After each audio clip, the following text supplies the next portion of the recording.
All right. So if I can just have you start out by stating your full name and Okay. spelling it, and then also what you like your title to be. Sure.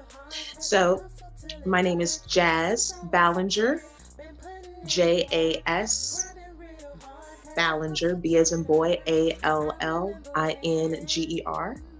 And I am a singer, songwriter, and music recording artist. Amazing. I All got two right. other things, a model and a writer, but Throw those in too. We'll get them all in there. totally. And then, how did you start out in your career and basically the music industry, or you can talk about either sector? And is it your main form of income, or is it something you do on the side? Okay. Which question do you want first? How you started out? Okay. I started out in music, I would say at the age of about 5 years ago, 5 years of age. I grew up in a household where music was always pumping through the record player at that time, cassette player at the time, and then also CD. And so your likes of Stevie Wonder, um, Barbara Streisand, who else was popular in our home? Donny Hathaway, Frank Sinatra, Aretha Franklin. A lot of those cats were always in even the Clark sisters. A lot of these people were always playing in our home. And then on top of that, my father is a first tenor. He sounds like a Donny Hathaway. He's an excellent singer, smooth, even like Robin Thicke. So I was always listening, hearing the sound of music. So I would say in elementary, my parents took it upon themselves to make sure I was actively involved in performing arts. So that it even include not only performing arts, but even fine levels of fine arts and what is the other one? But all forms of performing arts. But yeah, choral, choir, drama, theater, um, you name it. I mean, I was a part of it. And it got to the point where as I was perfecting the gift and the talent, um, I would say my seventh grade year, that's when it got really serious because I began to go to music conservatory schools. Where the emphasis was the music pathway, the performing arts pathway. So we're dealing with hardcore. Oh my goodness, we're talking about levels of Baylor University type, conservatory type of learning, music theory. So I began to learn also the theory side of music, not only the choral, but the theory, the jazz, where I was able to be a part of ensemble festivals, All West, um, state choir performances. Um, and that's what really got me into that's how that world of music was cultivated. Of course, the church, but it I was never really categorized as a gospel singer. It was more in that classical jazz dynamic and or soul R&B. Um, Moving forward out of high school, I was able to perform in Grammy in the Schools, Ballet of Memphis is where I'm from, Memphis, Tennessee. We're talking about the likes of Mick Jagger, being able to sing background for top Billboard artists. So I was able to really have a wide experience, even in college. Um, Full music scholarships. I studied vocal music performance for about 3 or 4 years of my college career and got burned out and switched to business. Switched to business administration and management. But that's kind of been my progression. So I guess you could say since five, and classically trained, even musicals, being a part of musicals. Yeah, all of that since five. Oh my Mhm. gosh, it's a lot. And A then, lot. so was that ever your main form of income at any point Okay. currently? So it didn't become my main form of income until college years when I was invited to sing at weddings. And um, I'm going to probably jack up this name, and I've been jacking it up ever since. By Nishabas, is that right? I jack up that name. But anyway, but weddings, concerts. I've been invited to sing background for gospel and secular artists. So that was levels of compensation. So Right. yes. So I would say from 21 years of age to about 26, 27.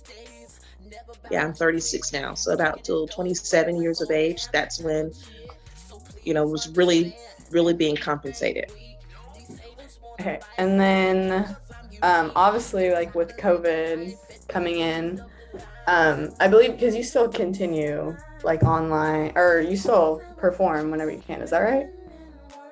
So yeah, I do try to perform. So let me give you a little bit. I've officially been a music recording artist in 2017. That's when I cut my first single. Yeah, cut my first single in 2017. And I was able to really stretch out and really understand the indie artist world. It's a whole dynamic. That's a whole dynamic. And so really learning how to be independent, how to collaborate, knowing the business side, knowing what I can and cannot do. And sometimes, Mia, it wasn't always compensated. I did shows at Hard Rock Cafe and Bill Street, Memphis, Tennessee, in Nashville. I've done shows, and it wasn't always paid. Even at the time, my producer, we weren't always compensated, and that's very common. That even before the pandemic, the compensation comes through the revenue of people buying your single, people buying your merchandise. Where that's where that compensation had to really come in. So COVID, like I did a little bit, like this year, Mia, my PR team at the time, we decided to go back and revisit the single that I put out in 2017 because we had a new team, a new brand name, and it ended up being on pause because of our distributor wanted to make sure that all of the stores were able to recognize that it was, legit. I was legit. So I had to go through all of my social media accounts and even my website at the time. And it has been a process. It is such a process, but we were able to discover, Mia, there's so many loopholes and so many ways to be paid as an indie artist. So COVID, yes, it did put a damper. I even, what is the word? Requested to get some level of, grant money.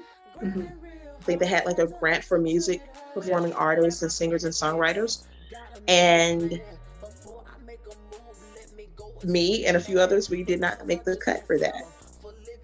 So I ended up having to really, like what I'm doing now, work the dynamics of, I think I shared in the email, I'm in education. So I have to go in and out working education by day,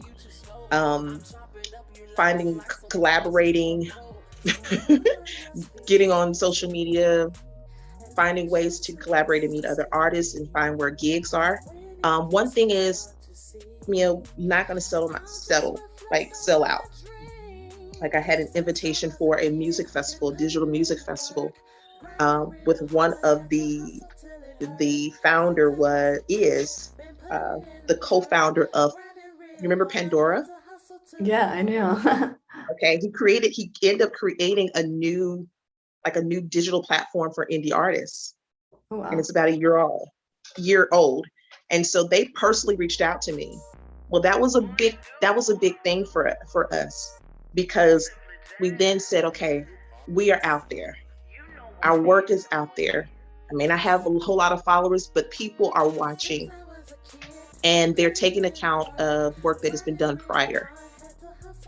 So there's no more of like, I'm not going to put myself in a position where I'm so hungry for work that I'm not invited to something. No, I'm going to be invited. I want to pay my way there. Mhm. Because the world of music industry is totally changing there. So Would you say like those changes are more virtual? That's how people are getting out there. And obviously, you mentioned that you utilize social media. Is that your main form of making those connections and kind of progressing in the industry? it's definitely having to be. I was sharing with my companion. I was like, I got to be a bit more social because I'm really an introvert, and I've had to make myself network. So it's critical. It is critical to network, and it's guess what? Technology. We have to have the digital tools in order to do it. So in order to, what I mean, like do live performances, like, no, you're not invited to something. No, you have to create it. And I think that's been one of my biggest points of pause is wanting to make sure that I have the content and the band and the venue so I can do live performance. I can have the tech people. Because like the artists are going to have the budget is in having their own cameras, their own ways of live streaming. Like that's kind of where we are right now. So yeah, it's very virtual, and I will also say it's virtual, but also in social media world, being present. But it goes back to the business skills of knowing who you know. Yep, I'm sure. I mean, even like in my industry, it's very much who you know. So I can't imagine. I'm sure the music industry is even more. Anything in entertainment, I feel like is very much who you know and who you can get with. Yes.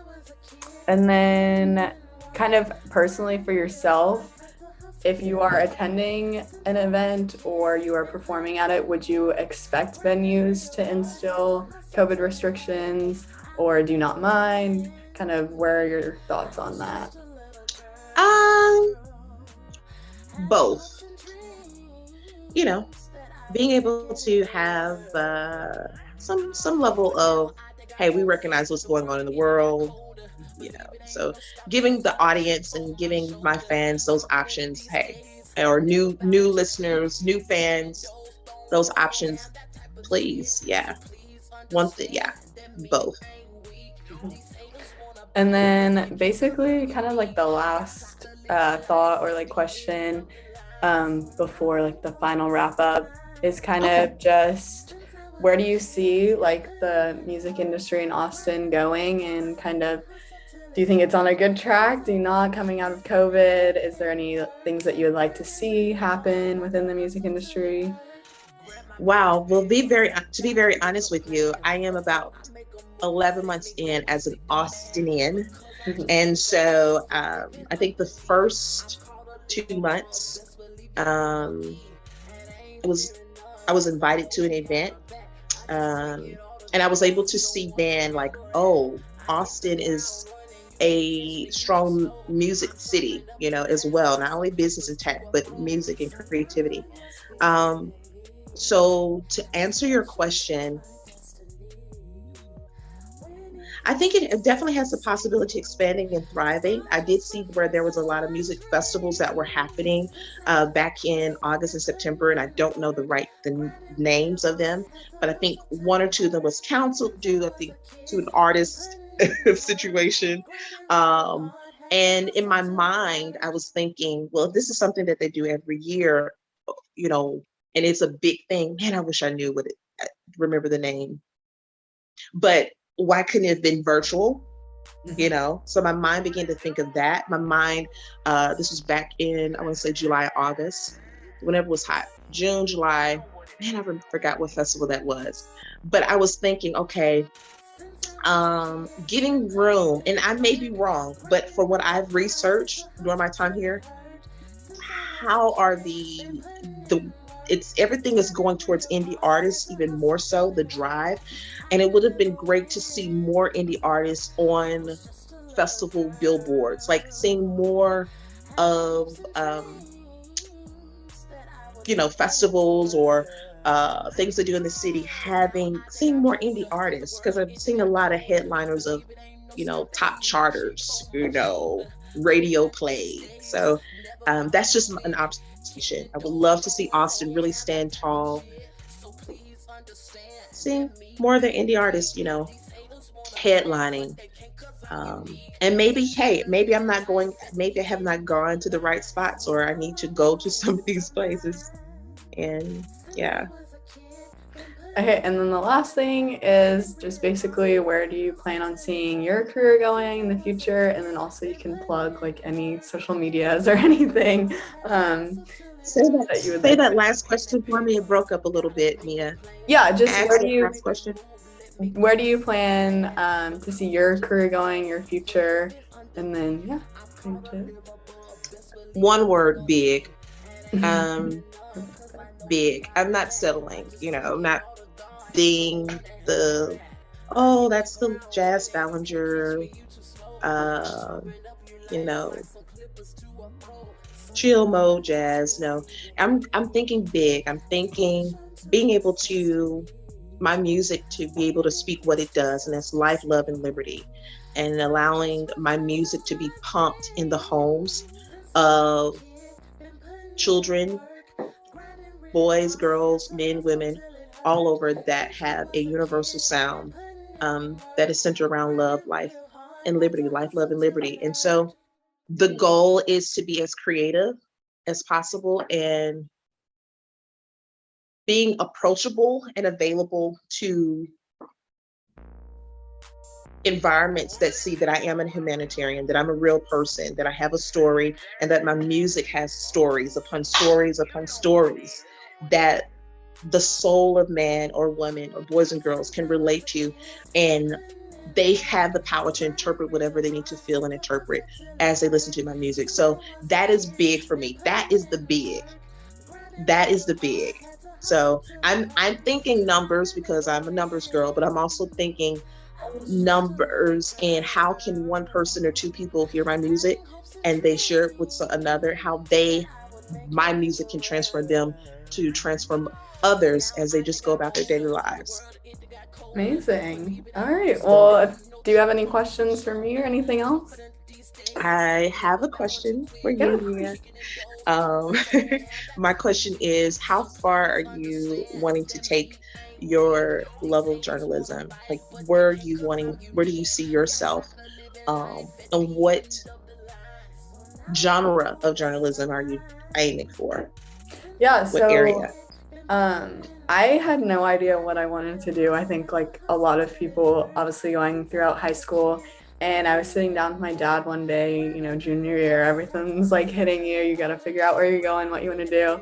And I was like, I have no idea what I want to do. And he was like, okay, well, you love like media studies and social media and everything. And you also love sports. And I was like, yeah. And so he's like, what if you like combine those? So then I really researched into Erin Andrews, if you know who that is. She's an NFL sideline reporter. Erin Andrews. Marian Andrews. Erin Andrews. She's an NFL sideline reporter, and she also hosted Dancing with the Stars.